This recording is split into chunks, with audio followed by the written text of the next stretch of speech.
কিরে এরকম মন খারাপ করে বসে আছিস কেন? কিছু হইছে? আর বলিস না, বাবা আমার জন্য একটা বিয়ে ঠিক করেছে। আরে এটা তো খুব ভালো খবর, কনগ্রাচুলেশন দোস্ত। ধরে পেটে তোর কংগ্রাচুলেশন। আমি জীবনে এই বিয়ে করতে পারবো না। কেন, সমস্যা কি? আরে বাবার, এই মেয়েকে চিনি না, জানি না, কখনো দেখিনি। তারপর আবার বাবার বন্ধু থাকে গ্রামে। তোরাই বল, আমি কি গ্রামে বিয়ে করব? তাহলে কি করবি? প্ল্যান কি তোর? আমি এই শহরের একটা ড্যাশিং সুন্দরী, যাকে এক দেখাতেই সবাই ক্রাশ খেয়ে যাবে, এরকম একটা মেয়ে পেলে আগে প্রথমে প্রেম করব, তারপরে বিয়ে করব।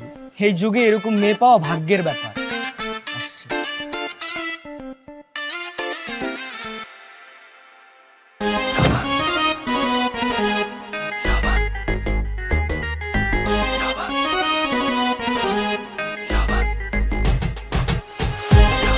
এই, আমার মনে হয় পেয়ে গেছি। Wow, damn smart. অনেক সুন্দরী। সুন্দরী, কিন্তু আমার মনে হচ্ছে মেয়েটার মধ্যে ঝামেলা আছে। আরে কোনো ঝামেলা নাই, চল একসাথে যাই। বল, আর কখন এই কথা বলবি? হ্যাঁ, excuse me, any problem? Problem মানে? অনেক বড় প্রবলেম। আচ্ছা আপনিই বলুন, আমার রেট কি কখনো 500 টাকা হয়? মানে? উনি বলছে আমার রেট নাকি 500 টাকা। আমি কি ফকিনি নাকি? হ্যাঁ, আপনিই বলুন। আমি তো 10,000-এর নিচে কোনো কাজই করি না। দোস্ত বোঝা হয়ে গেছে, এখানে টাকাটা ঠিক হবে না, চল চলে যাই।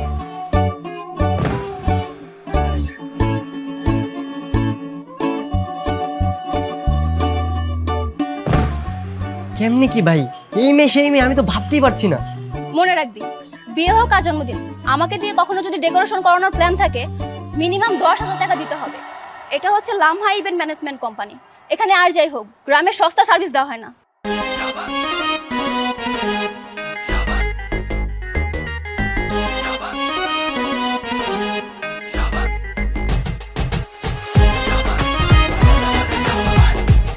রে, ও তো অন্য রেটের কথা বলছে, আমরা তো অন্য কিছু ভাবছিলাম। হ্যাঁ দোস্ত, আমরা তো রং নাম্বার ভেবে ফেলছি। তোদের মতো বন্ধু থাকলে পৃথিবীর সবকিছুই রং নাম্বার মনে হবে।